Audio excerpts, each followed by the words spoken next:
இன்றைக்கி வந்து நம்ம வீட்டுக்கு தேவையான ஹேர் ஆயில், தலைக்கு தேய்க்கிற எண்ணெய் எப்படி தயார் பண்ணுறதுன்னு பார்க்க போகிறோம்.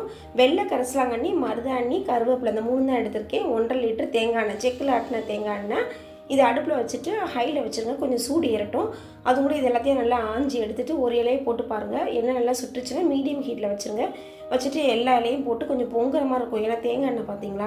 அப்புறமா கொஞ்சமாக மீடியமில் வச்சுட்டு அப்படியே கலந்து விட்டுக்கிட்டே இருங்க. நல்லா இலையோட கலர்லாம் மாறி இந்த மாதிரி ப்ரௌனாக மாறி ஓசையெல்லாம் அடங்கிடும். அடுப்பு ஆஃப் பண்ணிவிட்டு கீழே இறக்கி வச்சுருங்க. ஒரு 2 நாள் போகட்டும். அப்படியே மூடி போட்டு மூடி வச்சுருங்க. ஏன்னா இதில் உள்ள எசன்ஸ் எல்லாம் அந்த எண்ணெயில் நல்லா இறங்கும். எங்கள் அம்மா தான் எனக்கு செஞ்சு கொடுத்துட்ருக்காங்க. எப்பயும் அவங்கள தான் நான் தொல்லை பண்ணுவேன். ஸோ இந்த மாதிரி நல்லா எசன்ஸ் இறங்கினதுக்கப்புறம் நம்ம ஒரு மெட்டல் ஃபில்டர் வச்சு நல்லா இருத்துட்டு அதை வந்து ஒரு ஃபனல் வச்சு ஒரு பாட்டிலில் ஊற்றி வச்சிட்டிங்கன்னா அப்பப்போ தேவைக்கு நம்ம எடுத்துக்கலாம். இது தேய்ச்சி பாருங்கள். நார்மலாக தேய்க்கிற எண்ணெயை விட இந்த மாதிரி காய்ச்சி தேய்ச்சிங்கன்னா ரொம்ப நல்லாயிருக்கும். ட்ரை பண்ணி பாருங்கள். இந்த வீடியோ பிடிச்சா ஹோம் கிச்சனில் சப்ஸ்கிரைப் பண்ணுங்கள், லைக் பண்ணுங்கள், ஷேர் பண்ணுங்கள். எங்கள் வீட்டு பக்குவம் உங்கள் வீட்லையும் கவனம் கட்டும். வாழ்க வளமுடன்.